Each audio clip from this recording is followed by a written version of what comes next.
Frente.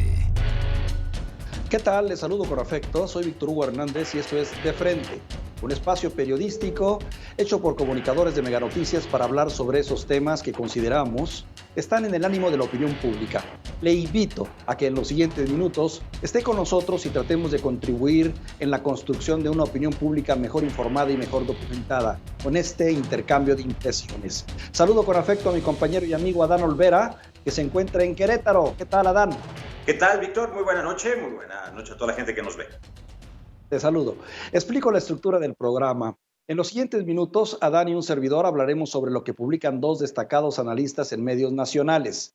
Y en un segundo tiempo, analizaremos la demanda del exgobernador de Coahuila, Humberto Moreira, contra el investigador Sergio Aguayo, sus repercusiones en el ejercicio de la libertad de expresión, el polémico tema de la venta del avión como un efecto distractor, y también hablaremos sobre los recientes datos dados a conocer por el INEGI esta semana que hablan sobre la inseguridad. Comenzamos el espacio. Adán, el periodista Raimundo Rivapalacio en el periódico El Financiero, en su columna estrictamente personal, hace un análisis del comportamiento del gobierno de Andrés Manuel López Obrador y la manera como su gobierno ha evolucionado en los últimos meses. Pone como referencia el régimen de terror que se vivió en el periodo de la Revolución Francesa, donde se alcanzó un poder de tipo dictatorial en aras de la igualdad y la democracia. ¿Cuál es tu opinión, Adán?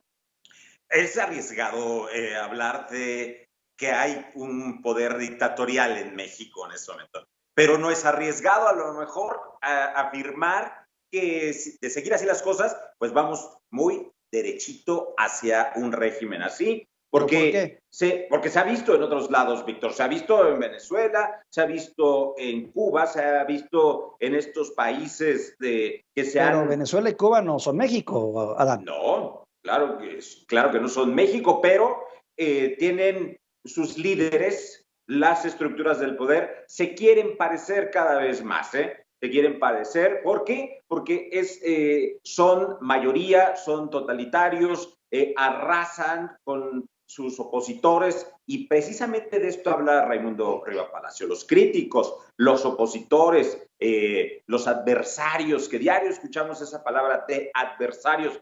Pocas veces se habla de gobernados, se habla todos los días desde el púlpito de adversarios, no de gobernados. Entonces, vamos como que en un camino directo, peligroso hacia una dictadura. Es arriesgado mencionar la palabra dictadura. No sé. Pero, ¿qué te gustaría ver? Un gobierno de amor y paz y de que todos felices, y dejar que esos grupos fácticos de poder que existen y esa clase política hoy dolida y esos sectores que no se sienten favorecidos por el sistema presionen como sabemos, saben presionar para desestabilizar un gobierno que finalmente es un gobierno de cambio?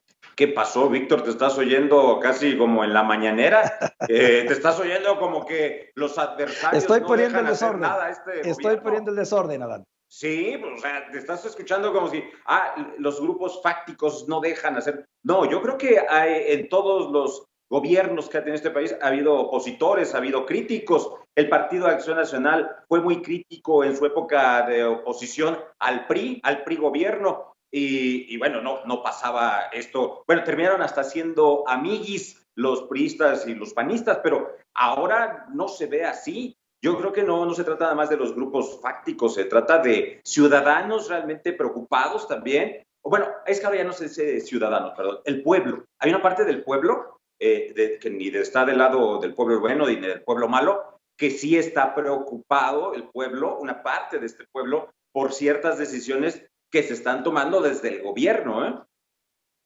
Bueno, a ver, entiendo que hay una parte de un sector socialmente indignado y estoy de acuerdo contigo. Ha habido, por ejemplo, el maltrato que se le ha dado a estas manifestaciones en contra de la inseguridad y los señalamientos que se han hecho contra algunos que se oponen a las reformas. Pero decir que es un ataque frontal del gobierno contra ellos creo que es exagerado, ¿no? Puede ser que sí, puede ser que sí. Pero bueno, vamos a dejarlo ahí y entiendo. Este es el comienzo de la polémica. Mira, vamos entrando a los temas en concreto. En puerta tenemos una reforma judicial integrada, según los que saben, por un paquete de 9 iniciativas y 14 reformas constitucionales que pues han sido motivo de mucha polémica. Bien a bien nadie conoce qué traen estas reformas que son ya consideradas por quienes han leído algo como regresivas y peligrosas y que atentan contra las garantías individuales y también contra la presunción de inocencia de las personas. Una papa caliente, ¿no crees?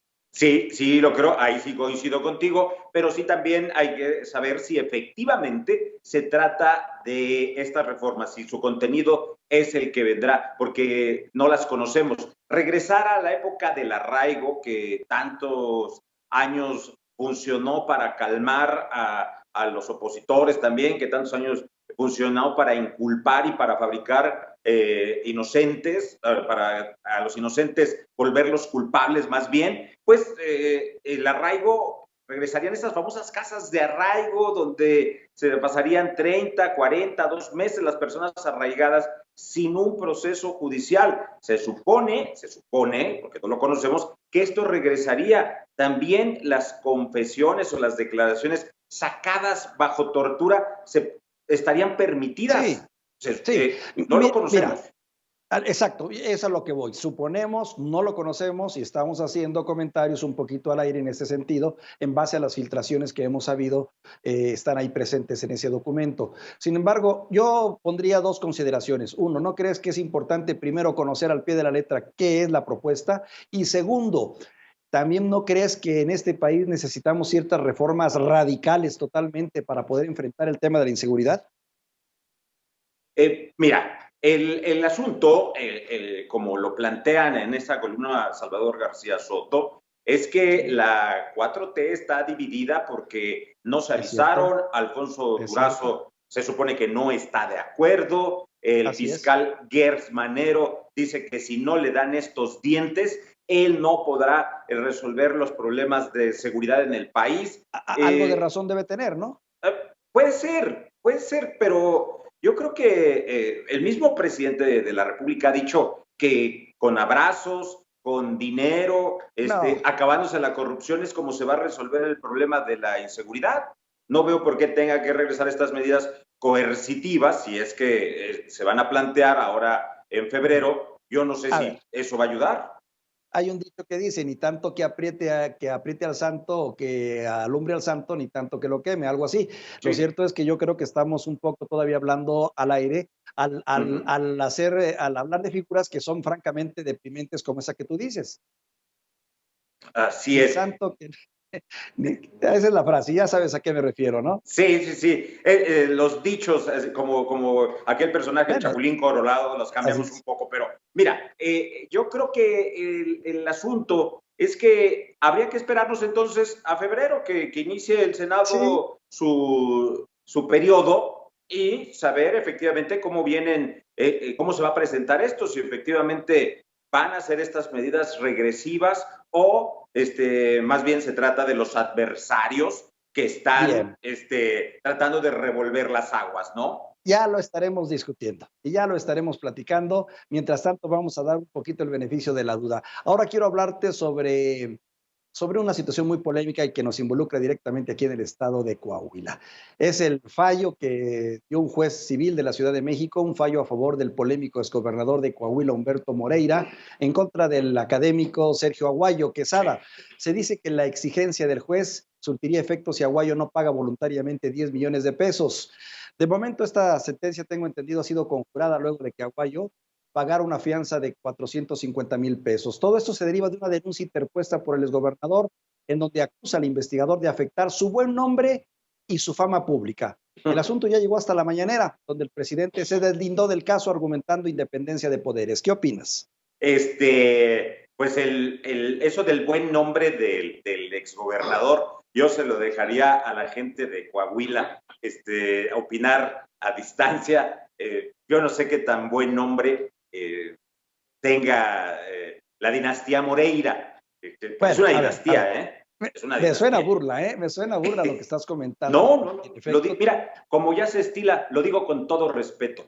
Con todo respeto, Bueno, debo decirte que en efecto, desgraciadamente para ellos, desafortunadamente para los Moreira, han dejado una estela de muy mala fama como gobernadores. Primero, desde el momento mismo en el que se pasan del poder uno al otro, como bien dice un columnista, ni en los peores gobiernos africanos, y después por el desastre que dejaron en este estado. ¿Cuánto en debe donde pues, la verdad cada...? hubo muchos atropellos. Pero lo más grave, aparte de la inseguridad que se vivió durante el Sí. periodo de Humberto Moreira y la corrupción, el tema de la deuda pública que supera los 36,000 millones de pesos y que es un agravio a quien nadie ha dado respuesta aquí en Coahuila. Sí, son varias generaciones de coahuilenses los que están endeudados y tendrán que pagar durante muchos años esta deuda. Este asunto del investigador Sergio Aguayo, hoy precisamente juntó o reunió los 450,000 pesos de fianza para, de alguna manera, garantizar este pago de los 10 millones. Se habla de un asunto que el viejo régimen dejó, pero que este régimen de la 4T pues no está solucionando porque hay sospechas de que el Poder Judicial de la Ciudad de México pues está metido hasta el cuello, que hay conflicto de intereses ahí y si es riesgoso que un columnista, alguien que expresa sus opiniones, sus ideas con todo respeto, vaya a estar condenado a pagar esa cantidad de dinero.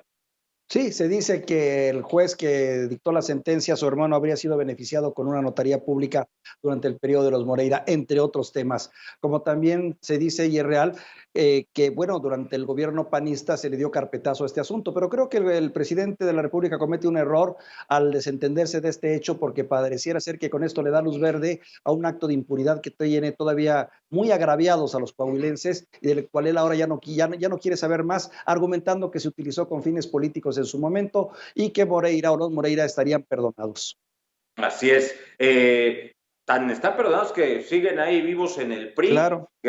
La esposa de uno de los Moreira tiene un cargo importante en el partido de Amlito, de Alito Moreno. Entonces, pues ahí están, ahí siguen en el poder, siguen en el ajo, como se dice, y es delicado lo que le pasa a Sergio Aguayo. Pues sí, es delicado y además yo creo que hacemos bien en solidarizarnos en este comentario como una muestra de solidaridad y de aprecio hacia el investigador y en una protesta formal contra lo que sería una agresión a la libertad de expresión. Todos estamos involucrados de alguna manera. Claro. Oye, déjame hablar brevemente de un tema y quiero que sea breve porque creo que no merece mayor atención más que poner el punto correcto en lo que es un verdadero acto de ocurrencia. Yo veo un acto de populismo y auténtica distracción. La famosa venta del avión y ahora la puesta, el anuncio formal de que se van a generar boletitos para poder hacer un sorteo entre los mexicanos y a ver quién se queda con el avión. ¿Vas a comprar boletos? Te preguntaría. No, es una payasada eso, con todo respeto, es una payasada, porque no puedes rifar o sortear algo que no te pertenece, es un delito. Ese avión tiene un dueño que es una arrendadora financiera a la cual se le debe, no lo puedes sortear. Hay temas que se están evitando con este show, Claro. Por ejemplo, una caravana de víctimas Claro. de la violencia que no fue recibida en el Palacio Nacional para no dar show. Y al otro día presentas el diseño del cachito de lotería. Eso sí es show y eso sí es evitar los problemas que tiene este país, crecimiento cero, medicinas escasas, etcétera.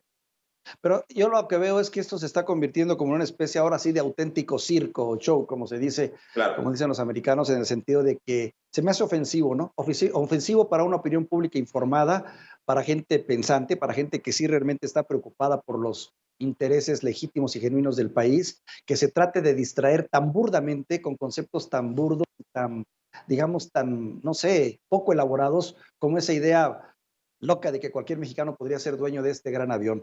En fin, creo que es un absurdo en toda la extensión de la palabra y creo que ya está rebasando los límites de lo que es la chabacanería y lo que es ese estilo personal de gobernar, que creo que en este momento, en ese sentido, es ampliamente criticable.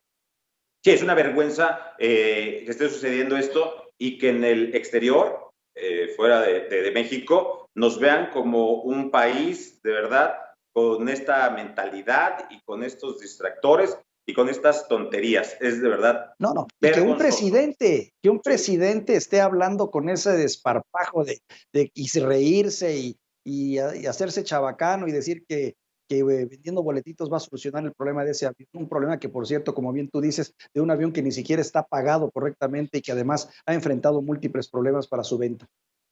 Así es. Y este asunto de verdad es para desviar la atención, insisto, de los temas importantes en el país. Una Guardia Nacional que no ha venido a resolver los problemas de seguridad, un INSABI o la La desaparición del Seguro medicina, el Popular, desabasto de medicina. medicinas, pacientes con cáncer, crecimiento cero, falta de Sí, empleo. Hay muchos temas que se tienen que atender y a los cuales se les tiene que entrar, pero estos distractores son de primaria, es así. vergonzoso y qué Bueno, lástima que mucha gente no se esté informando y qué lástima que se estén comprando este show.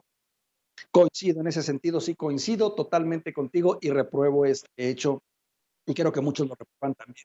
Y ocultar datos como lo que ahora se da a conocer, ¿te acuerdas los datos del Secretariado Ejecutivo del Sistema Nacional de Seguridad Pública? De acuerdo a este organismo, 2019 se ha convertido en el año más violento en este país desde que se tiene registro. En Sí. 1997, cuando se comenzaron a contabilizar los muertos. Llevamos más de 35,000 víctimas de homicidio, una cifra escalofriante. 97 personas asesinadas cada día. Esta Sí. semana el INEGI, fuera de su costumbre, adelanta un dato que habla de una ligera disminución. Y digo adelanta porque estos datos se esperan formalmente para el mes de junio y datos finales en octubre. ¿A qué crees que se deban estos datos y esta información que hoy genera el INEGI? Híjole, yo creo que se debe a que el INEGI se quedó sin presupuesto para hacer más encuestas y más mediciones, y yo creo que nos está repitiendo un poco las que ya tiene, porque ya no hay mucha novedad que aportar. Yo siento que va por ahí. Y la otra es que pues el número de personas que han perdido la vida de manera violenta en México es algo que preocupa. Aquí, Guanajuato. nuestros vecinos de Guanajuato, que los Sí, tenemos muy caray. cerca en Querétaro, pues en promedio ya son de entre 10 a 15 personas las que mueren diariamente en una situación violenta y no hay quien lo detenga. Y fíjate nada más las cosas, Guanajuato es de los estados más prósperos de este país, del corredor del Bajío, donde se genera mucho empleo, donde hay mucha inversión, pero hay una delincuencia imparable prácticamente, y estados vecinos como Querétaro estamos en un riesgo. Oye, y yo no quiero dejar pasar por alto y creo que hay que insistir, la responsabilidad que también tienen muchos gobernadores en la seguridad de su estado, que siguen deslindándose y siguen haciéndose a un lado ante este problema y simplemente levantando la bandera de apoyo por parte del gobierno federal sin entender que la responsabilidad es directamente de ellos.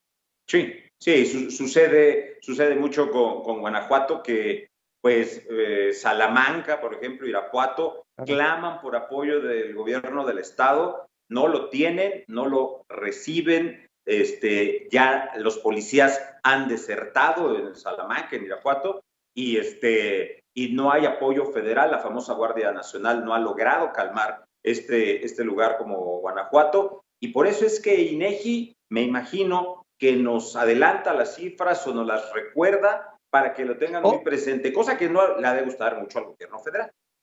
bueno, te debo decir algo, ligeramente da una serie de datos un poquito a favor del gobierno diciendo que si no ha disminuido drásticamente, sí ha empezado a bajar esa espiral de violencia. Yo creo que es estar dándole elementos al gobierno federal para que tenga de dónde agarrarse y empezar a cambiar el discurso en materia de seguridad. Es la percepción que yo tengo y habremos de verlo en los siguientes días en el discurso del propio presidente y de los funcionarios responsables de seguridad.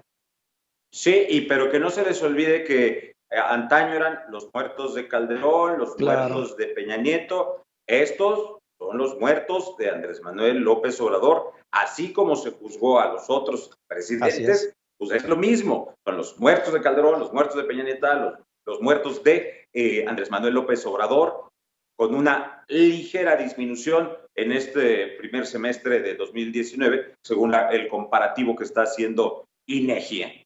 A ver, adelanto algunas conclusiones. Daríamos por sentado de que finalmente el periodo de gracia para Andrés Manuel López Obrador está terminando y ahora sí las responsabilidades son de él y de su Claro, gente. Un primer claro. punto. Un segundo, comienza a haber aspectos de desgaste propios de errores, algunos errores elementales como los ha habido en el tema de la seguridad, como los ha habido en el tema de la salud pública y también en el tema de la narrativa informativa.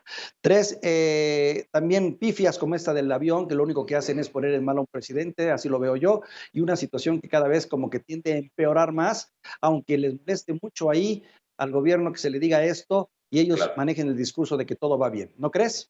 Yo creo que sí, ahí estoy de acuerdo contigo. Este desgaste de aquí, Bien. ahora sí, para adelante, yo creo que Bien. ya empezó, ya es su responsabilidad, ya se deben de acabar los pretextos, ya no es la culpa de Calderón ni de Peña, ya es la responsabilidad total de este gobierno.